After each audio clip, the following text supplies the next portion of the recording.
Hi guys.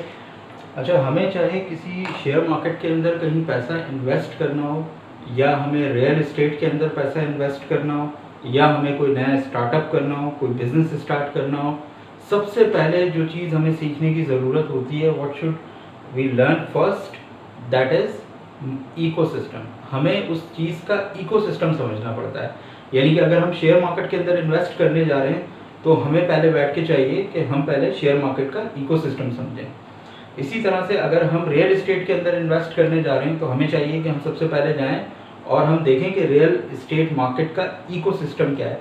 इसी तरह अगर हम कोई बिजनेस स्टार्ट करने जा रहे हैं तो हमें उस बिजनेस का इकोसिस्टम समझना चाहिए। ठीक है। अच्छा, इकोसिस्टम होता क्या है? इकोसिस्टम वो तमाम चीज़ें जो कि आपके बिजनेस के ऊपर इफेक्ट डालती हैं, और वो तमाम चीज़ें जिनके ऊपर आपका अपना बिजनेस इफेक्ट डालता है, वो उसका इकोसिस्टम कहलाता है। बेसिकली ये इकोसिस्टम ही डिसाइड करता है कि आपकी की हुई इन्वेस्टमेंट आपका जो है वो प्रॉफिट के अंदर कन्वर्ट होगी या लॉस के अंदर कन्वर्ट होगी। आपका किया हुआ बिजनेस लॉस में जाएगा या फिर वो एक फेलियर बन जाएगा। ठीक है। तो फर्स्ट ऑफ ऑल हमारा जितना अच्छा होमवर्क होगा, हमने उसके इकोसिस्टम को समझा होगा, हम उतना अच्छा काम कर सकते हैं। तो हाउ इज इट पॉसिबल कि हम मार्केटिंग को समझने निकले हैं? क्या मार्केट को मार्केट को समझे बगैर समझ सकते हैं? कभी भी नहीं समझ सकते। और अगर हमें मार्केट को समझना है तो मार्केट को हम कभी भी नहीं समझ सकते उसके इकोसिस्टम को समझे बगैर। इसका मतलब ये है कि अगर हमें मार्केटिंग को समझना है तो हमें पहले क्या समझना पड़ेगा? मार्केट के इकोसिस्टम को समझना पड़ेगा।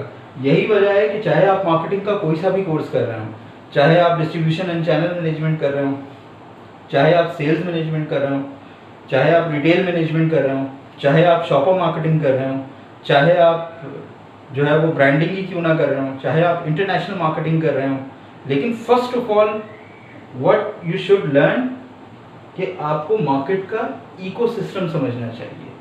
ठीक है। सबसे पहले तो यहाँ पर हमने मार्केट के इकोसिस्टम को समझने के लिए मैंने कुछ 6, 7, 8 टर्म्स दी हैं जिसके हेल्प से हम मार्केट के इकोसिस्टम को समझ सकते हैं, या उसी को हम मार्केट डायनामिक्स भी कहते हैं। ठीक है। तो अगर ये टर्म्स हमें समझ में आएंगी तो तब हमें आगे कोई सा भी सब्जेक्ट समझ में आएगा। मेरा आप सबको ये मशवरा है कि चाहे कोई सा भी मार्केटिंग का कोर्स करें, लेकिन प्लीज़ पहले इस इकोसिस्टम को ज़रूर समझें। इस इकोसिस्टम को समझे बगैर अगर आप कोई भी कोर्स करेंगे तो वो आप उतना बेहतर अंडरस्टैंड नहीं कर पाएंगे। आपकी जो लर्निंग है वो 3 टाइम 4 टाइम ज़्यादा हो सकती है अगर आप इस इकोसिस्टम को समझते हुए आगे बढ़ते हैं। अब ये इकोसिस्टम है क्या? ये मार्केट डायनामिक्स हैं क्या? मैं यहाँ 1 बाय 1 लिख देता हूँ। ठीक है। अच्छा जी,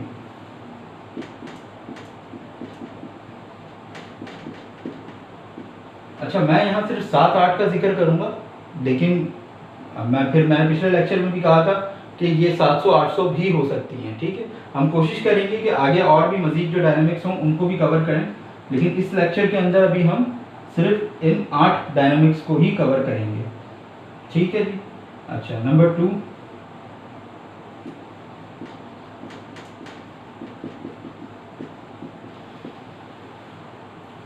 नंबर 3,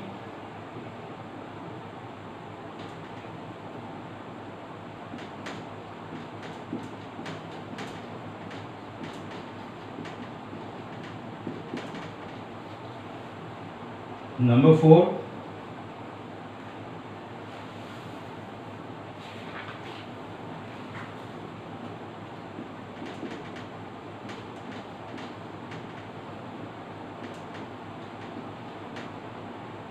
प्राइमरी सेल्स वर्सेस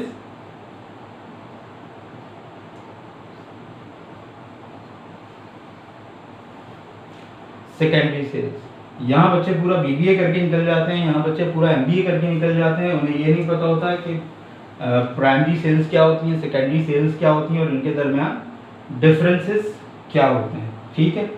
जो कि ये वो लैंग्वेज है, जो कि ये वो ज़बान है जो कि मार्केट के अंदर, बाज़ार के अंदर रोज़ बोली जाती है, लेकिन हमारे जो बिज़नेस के स्टूडेंट्स हैं वो इस ज़बान से बिल्कुल नाबलद होते हैं। यही वजह है कि जब वो अपनी डिग्री कंप्लीट करने के बाद मार्केट में निकलते हैं तो जॉब्स हासिल करने के लिए उन्हें बहुत ज़्यादा मेहनत करना पड़ती है, क्योंकि मार्केट देखें आपसे एक्सपेक्ट करती है कि आप वो टर्म्स यूज़ करें जो मार्केट के अंदर यूज़ होती हैं। लेकिन जब वो आपसे उन टर्म्स के बारे में पूछते हैं और आप नहीं बता पाते तो फिर वहीं आपका काम जो है ख़राब हो जाता है। लेकिन अगर ये टर्म्स जो देखें, कोई भी फील्ड हो उसकी टर्म्स आपको लाजमी आनी चाहिए, ठीक है। एक डॉक्टर को जब तक मेडिकल टर्मिनोलॉजीज़ नहीं आएंगी, उसके समझ में नहीं आएंगी, वो एक अच्छा डॉक्टर नहीं बन सकता। एक इंजीनियर को जब तक इंजीनियरिंग की अच्छी टर्मिनोलॉजीज़ नहीं समझ में आएंगी, वो एक अच्छा इंजीनियर नहीं बन सकता। तो आप एक अच्छे मार्केटियर कैसे बन सकते हैं? अगर आपको मार्केटिंग की जो बाज़ार में यूज़ होने वाली टर्मिनोलॉजीज़ हैं वो अगर आपको नहीं आती। अगर मैं आपसे कहूँ गंडोला, तो आपको पता है गंडोला क्या होता है? आपको नहीं पता। मैं अगर कहूँ एडहॉक, मैं अगर कहूँ हॉरेका, तो बहुत सारी टर्म्स है। मैं अगर कहूँ पीजेपी, ठीक है, आपको नहीं समझ। मैं अगर कहूँ बीट साइज, आपको नहीं पता ये मैं क्या कह रहा हूँ, ठीक है। तो जब आपको अगर ये लैंग्वेज नहीं आती, और ये मेरा प्रैक्टिकल है कि कुछ बच्चों को जब मैंने ये लैंग्वेज सिखा के मार्केट के अंदर भेजा है प्रोजेक्ट करने के लिए, तो बिलीव मी उनको जॉब्स ऑफर हो गई हैं। तो वो कह रहे हैं कि भाई हमारे पास तो IBA से बच्चे आते हैं और हम उनसे जब ये चीज़ें पूछते हैं तो उन्हें इन चीज़ों का कुछ पता ही नहीं होता, और हमें उन्हें हायर करके पहले 1 साल सिखाना पड़ता है और फिर उसके बाद वो परफॉर्म करने के काबिल होते हैं। तो अगर आपको फ्रॉम द फर्स्ट डे ये चीज़ें आती हैं तो इसका मतलब है कि you can have an edge over IBA students even, क्योंकि बाज़ार की लैंग्वेज आपको आती है, उनको नहीं आती। और इंशाल्लाह आप अपने करियर में आगे बढ़ेंगे तो आपको पता चलेगा कि बाज़ार की लैंग्वेज कितनी इंपॉर्टेंट है सीखना, ठीक है। अच्छा, ये 4 हैं, 4 और हैं मेरे पास बोर्ड पे, जगह ख़त्म है, तो बाकी हम जब एक एक करके एक्सप्लेन करेंगे तो बाकी की 4 भी आपके सामने आ जाएंगी। तो हम शुरू करते हैं विद लाइन फंक्शंस।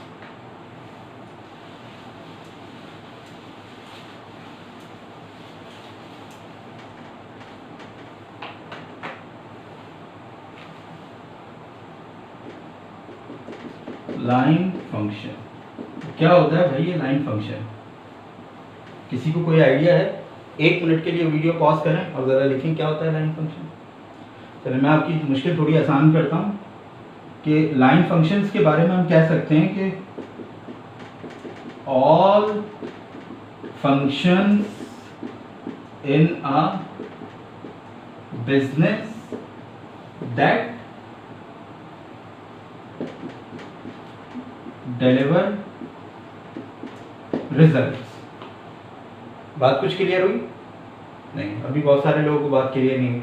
चलें एक और हिंट्स देते हैं आपको कि लाइन फंक्शन के अंदर 2 लोग बहुत इंपॉर्टेंट होते हैं। ये बात आप हमेशा याद रखिएगा, मुझसे जो एक दफ़ा पढ़ के गया वो ये टर्मिनोलॉजीज उसने हमेशा याद रखी हैं, ठीक है। एक होता है मैन ऑन फ्लोर, दूसरा होता है मैन ऑन स्ट्रीट, ठीक है। मैन इन स्ट्रीट कह रहे हैं, ऑन स्ट्रीट कह रहे हैं, हमने अपने समझने के लिए इसको भी सेम कर दिया है।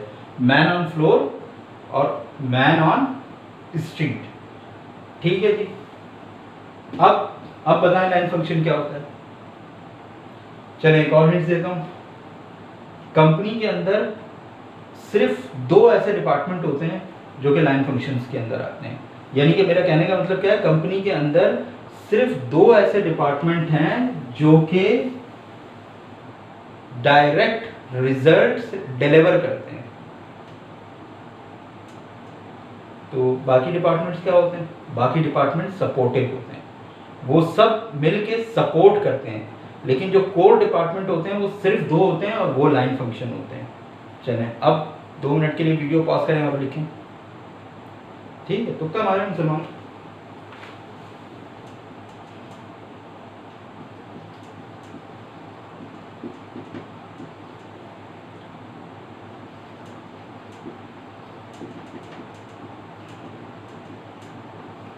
चलें जी, लिख दिया मैंने। एक डिपार्टमेंट होता है प्रोडक्शन डिपार्टमेंट और दूसरा डिपार्टमेंट होता है मार्केटिंग एंड सेल्स डिपार्टमेंट।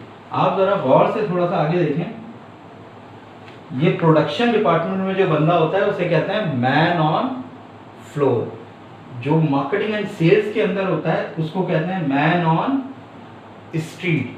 ये दो डिपार्टमेंट हैं जो डायरेक्ट किसी भी कंपनी को रिजल्ट्स डिलीवर करते हैं। कैसे? अगर प्रोडक्शन वाला बनाएगा नहीं तो कंपनी बेचेगी क्या? ठीक है, वैसे तो हर बंदा ही इंपॉर्टेंट है, वैसे तो उस कंपनी का जो है वो माली भी इंपॉर्टेंट होगा, उसका स्वीपर भी इंपॉर्टेंट होगा, अगर सफाई नहीं करेगा तो काम कैसे होगा? लेकिन डायरेक्ट जो रिजल्ट डिलीवर कर रहा है वो प्रोडक्शन डिपार्टमेंट है। प्रोडक्शन, जिस मोबाइल से इस वक्त मैं ये वीडियो रिकॉर्ड कर रहा हूँ, जो बोर्ड है, जो मेरे हाथ में मार्कर है, अगर वो ये बनेगा ही नहीं तो कंपनी बेचेगी क्या और हम यूज़ क्या करेंगे? तो सबसे पहले तो प्रोडक्शन डिपार्टमेंट, और उसके बाद है मार्केटिंग एंड सेल्स डिपार्टमेंट। बन गया, अब अगर ये बिकेगा नहीं तो इसके बनने का क्या फ़ायदा?